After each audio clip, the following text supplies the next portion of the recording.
بسم الله الرحمن الرحيم. اللهم صل على محمد وآل محمد. مرحبا متابعي الكرام أينما كنتم. فيديو اليوم هو راح أطبخ لكم الغدي والعشاء وترتيب الكاونتر، وعندي تنظيف الطباخ. أول شيء طبعا رشيته مزيل الدهون، وتركته مدة تقريبا في 10 دقائق يذوب كل الدهون الموجودة بالطباخ، وأبدي أمسحه. طبعا الطباخ إيدي بي دائما أمسحه، ما أطبخ إذا ما أمسحه وأنظفه. يلا أبدي أطبخ. حبيت أشكر كل شخص اشترك بالقناة ودعمني بكلمة طيبة ولايك أو تعليق أو مشاركة. وجودكم هو أكبر دافع إلي حتى أستمر وأقدم لكم أفضل محتوى، وإن شاء الله راح يكون القادم أجمل وأفضل. فيديو اليوم طبعا راح نسوي تشريب دجاج. تشريب دجاج وراح أسوي لكم بالعشاء شوربة البقوليات. طبعا هنا عندي دجاجة قطعتها بهذا الشكل. طبعا الدجاج إذا كان تشريب أو مرق أشيل الجلد من عندي، فقط أخلي الجلد بس بالقلي وبالشوي. هنا نزعت الجلد من عندها وقطعتها. طبعا انتم تقدرون تقطعونها بالحجم اللي تردونه. هنا أنا سويتها 6 قطع، يعني الصدر سويته 4 قطع وفخذين 6 قطع. بعد ما أقطعها أغسلها وأسمي عليها وأتركها بمصفي حتى توش الماي، يعني أريدها ناشفة ما بيها ماي، تصفي كل الماي اللي بيها. بعدين أبدي أحضر الخضروات اللي أحضرها للتشريب هي البصل والبوتيتي والثوم والنوم وبصرة. طبعا ثقبت النوم والبصرة حتى يدخل ببطن الماي ويصير ببطنه ماء، يعني من يستوي. وهذا الثوم والبصل والبوتيتي. هسه راح نبدي نطبخ. أخلي زيت، مقدار من الزيت بالهذا. وهنا عندي البهارات، هذا هيل ودارسين ومبصرة بصل، وراح أضيفه.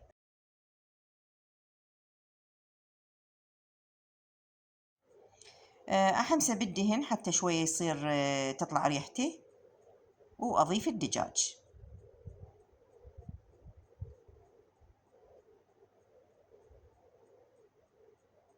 وأرشه شوية كركم وفلفل أسود، كبابة، قرنفل، وأحمس من كل شي حبتين، يعني لا تكثرون. وهنا أظل أحمس بيه، إيدي بيه أقلب بيه حتى ينشف من الماي الدجاج. أضيف حبة طماطة وحدة مقطعة، أضيفه وأظل أحمس بيه إلى أن ينشف من مايه. بس هنا شوفوا من نشف من الماي بقى بس الزيت، أضيف الماي. ضفت الماي. هنا راح أصير عندي زفرة تطلع لي فوق، أشيلها حتى يصير التشريب نقية وخالية من أي زفرة، ولونها صافي وحلو. عندي الخضروات هنا صفيتها، وبس بدت التشريب تفور ذبيت الخضروات. أتركها تطبخ على نار عالية فد 10 دقائق، وبعدين أهدئها النار وأخليها تستوي براحتها.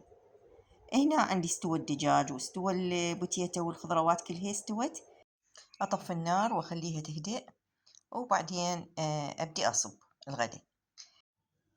عندي هنا ماعون مال خبز قطعته وراح أصب الغداء. طبعا الخبز من البيت، أنا أخبز بالبيت ما أشتري أبد إلا بوقت الضرورة. وهذا غدانا لهذا اليوم، تشريب صحي ولذيذ بنفس الوقت، لأن مليانة من أكل التمن، يومية تمن، فأقل شي بالأسبوع نسوي لنا ماعون التشريب. وهنا أجيت أسوي العشاء.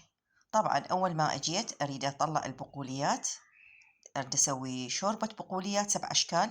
لقيت الكاونتر فوضى وصاير مخربط، فقلت خليه أرتبه قبل لا أبدي أسوي العشاء. لقيت هنا هم الباكيت مال الفانيلي مشقق، ففرغته كله عندي بشيشة. طبعا نظفته بماي ووصلة نظيفة، ومسحت الكاونتر وعدت ترتيب الغراض. طبعا أنا دائما تصير عندي هيجي حالة، أجي أرد أسوي شغلة تطلع لي شغلة ثانية أسويها، فتأخرت هنا على العشاء. يلا الحمد لله والشكر. المهم أنا أنجزت لي مهمة ونظفت الكاونتر ورتبته وعدت ترتيب الغراض. يعني واحد مرات من يشوف المكان نظيف ومرتب يحس براحة نفسية. هنا هو هذا الكاونتر أنا مسويته مثل المخزن، يعني المواد الغذائية، الزيت، الطحين، كل شيء يعني أخليه بيه المسواق. هنا عندي راح نسوي الشوربة 7 أشكال، يعني كل الأنواع البقوليات. هنا جبت كوب، هذا استخدمته بكل القياسات، كل البقوليات أقيسها بهذا الكوب. فهنا عندي الفاصوليا غسلتها ونظفتها وخليت عليها ماي وراح أفورها. طبعا هاي الشوربة لذيذة بشكل يعني كلش طيبة، جربوها.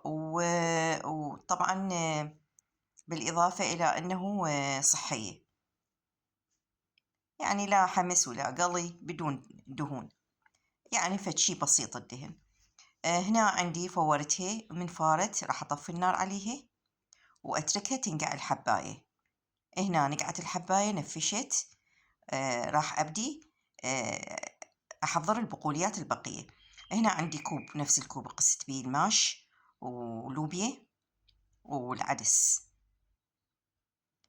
راح أغسلهن أنظفهن زين وأضيفها للفاصوليا.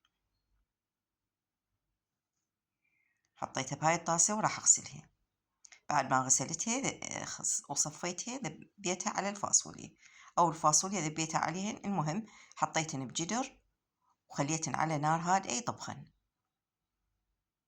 ونسيت ما خليت وياهن الحمص. هذا الحمص منقع عندي بالثلاجة، فخليت عليه ملعقة مع السودي أو بيكربونات الصوديوم مدة 10 دقائق، وبعدين غسلته نظفته من السودة وذبيتها على بقية البقوليات. حمست هنا راس بصل. طبعا هنا ضفت الشعرية والمعكرونية بعد ما استوت البقوليات كلش. يلا أضيف الشعرية والمعكرونية لأنهن ما يطولن بالطبخ، فورتين ويستوون. فهنا ضفت كركم وفلفل أسود للبصل أثناء الحمس. وهنا قطعة من الزبد خليت تنطي نكهة حلوة. وبعد ما حمص البصل ضفت على الشوربة وضفت لها الملح وخليتهن يطبخن 5 دقائق حتى على مود يتبلغ الملح بالشوربة. وكمل هذا الطبق اليوم. هو شوربة البقوليات.